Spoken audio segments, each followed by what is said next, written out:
পররাষ্ট্রনীতির প্রশ্নে সবসময় আমরা কেন্দ্রীয় সরকারের পাশে। আমরা গোটা দেশ 140 কোটির দেশ, জাত ধর্ম বর্ণ রাজনৈতিক পরিচয় এগুলোর ঊর্ধ্বে উঠে সবাই সরকারের পাশে। কিন্তু তাহলে এই যে পাক অধিকৃত কাশ্মীর আমরা কবে ফেরত আনতে পারবো? আজকে মাননীয় প্রতিরক্ষা মন্ত্রী যখন এখানে বক্তব্য রেখেছেন তিনি বলেছেন এটা সিজ ফায়ার হয়েছে, আবার এটা কন্টিনিউ হতে পারে, অপারেশন শেষ হয়নি। ঠিকই, অপারেশন আবার চালু হতে পারে সরকার মনে করলে, কিন্তু প্রশ্ন হচ্ছে অপারেশন চালু আবার হলে আবার যদি মার্কিন যুক্তরাষ্ট্র থেকে প্রেসিডেন্ট ট্রাম্প বলেন যে না সিজ ফায়ার করতে হবে ট্রেডের জন্য, তখন সরকার কি করবে আমরা জানতে চাই। এই যে 140 কোটি মানুষের আবেগ, এই যে পাক অধিকৃত কাশ্মীর আপনি নিলেন না, কেন নিলেন না? এই আপোষ কিসের জন্য? দেশ জানতে চাইছে, দেশের আম জনতা জানতে চাইছে। পেহেলগাম পরবর্তী সময়ে 33টা দেশে পৌঁছেছে আমাদের আউটরিচ প্রোগ্রাম।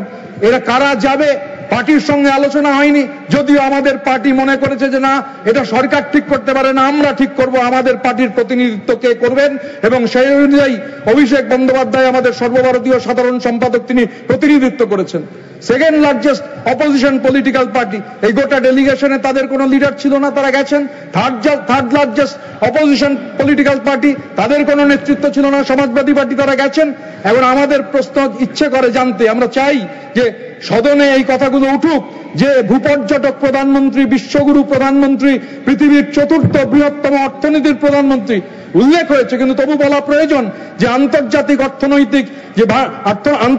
অর্থনৈতিক ভান্ডার IMF 1 বিলিয়ন মার্কিন ডলার দিয়ে দিল পাকিস্তানকে, বিশ্বব্যাংক 40 বিলিয়ন মার্কিন ডলার দিয়ে দিল অর্থনৈতিক সাহায্য ও দীর্ঘমেয়াদী বিনিয়োগ করলো পাকিস্তানকে।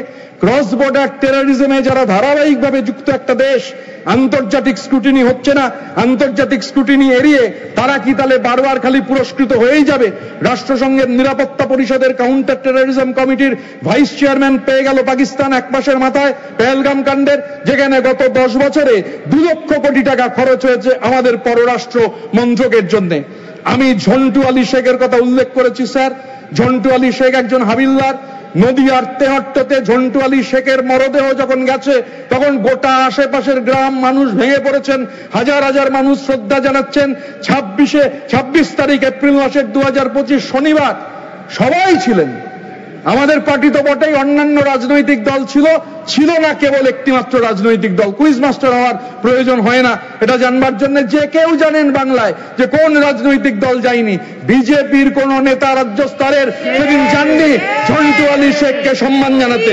এখন হাবিলদার ঝন্টু আলী শেখ স্যার, যে নদিয়া জেলা, এই নদিয়া জেলার পলাশী বলে একটা জায়গা আছে স্যার, 1757 সালে যখন স্বাধীন বাংলার শেষ নবাব সিরাজদৌল্লার পতন হচ্ছে, যখন ইংরেজ বণিকের মানদণ্ড শাসকের রাজদণ্ডে রূপান্তরিত হচ্ছে, সেই সময় মুসলমানের ঘরে জন্মানো স্বাধীন বাংলার শেষ নবাব সিরাজের বিরুদ্ধে যে ষড়যন্ত্র, সেই ষড়যন্ত্র করেছিলেন আরেকজন মুসলমানের ঘরে জন্মানো মির্জাফর। কিন্তু মির্জাফর একা ছিলেন না, মুসলমানের ঘরে জন্মানো মির্জাফরের সঙ্গে হিন্দুর ঘরে জন্মানো জগৎ শেঠ, হিন্দুর ঘরে জন্মানো রায়দুল্লভ, হিন্দুর ঘরে জন্মানো উমিচাঁদ এই ষড়যন্ত্রে সামিল ছিলেন।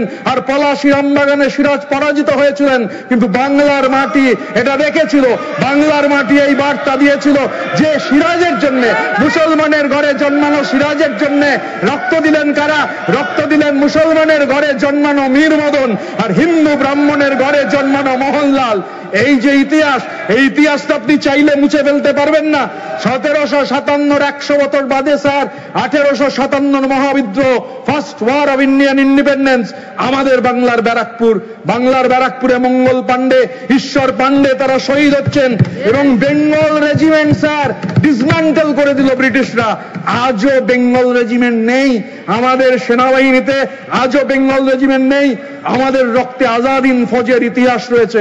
মহাবিপ্লবী রাসবিহারী বোস, দেশনায়ক সুভাষচন্দ্র বসু, সেলুলার জেলের 585 জন যে বিপ্লবীর নাম, তার মধ্যে 398 অবিভক্ত বাংলার বাঙালির রক্তে লেখা রয়েছে আন্দামান সেলুলার জেলের ইতিহাস।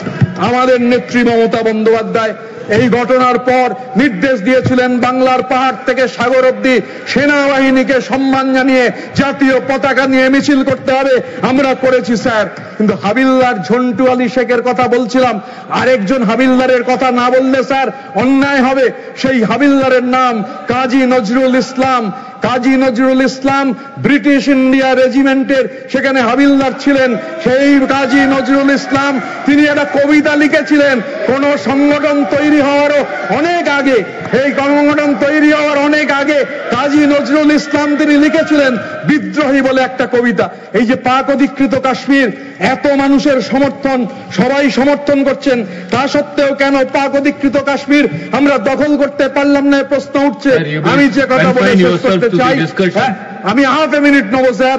আমি শুধু বলতে চাই কাজী নজরুল ইসলাম লিখেছিলেন ওই কবিতায়, মম বাঁশরীর তানে পাশরি, আমি শ্যামের হাতের বাঁশরি, আমি রুশে উঠে যাবে ছুটি মহাকাশ ছাপিয়া, ভয়ে সপ্ত নরক হাবিয়া দজক নিভে নিভে যায় কাঁপিয়া, আমি বিদ্রোহী বাহী নিখিল অখিল ব্যাপিয়া, আমি পরশুরামের কঠোর কুঠার নিক্ষত্রিয় করিব বিশ্ব, আনিব শান্তি শান্ত উদার, আমি হল বলরাম স্কন্ধে, আমি উপারি ফেলিব অধীন বিশ্ব, অবহেলে নবসৃষ্টির মহানন্দে, মহাবিদ্রোহীর অনক্লান্ত, আমি সেই দিন হব শান্ত, যবে অত্যাচারীর খড়গ কৃপান ভীম রণভূমে রণিবে না, এই অত্যাচারীর খড়গ কৃপান ভীম রণভূমে রণিবে না, আমি সেই দিন হব শান্ত, আমি বিদ্রোহী ভৃগু ভগবান বুকে এঁকে দিই পদচিহ্ন, আমি স্রষ্টা সুদান, আমি শক্তা ভাড়া খেয়ালি বিধির বক্ষ করিব ভিন্ন, আমি চির বিদ্রোহী বীর, আমি বিশ্ব ছাড়ায় উঠিয়াছি একা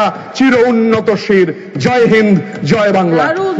DSMS, a premier management college in Durgapur. Admission open for hotel management, hospital management, tourism management, BBA, BCA and nursing. Excellent training and placement assistance. Join now. DSMS, gateway to success.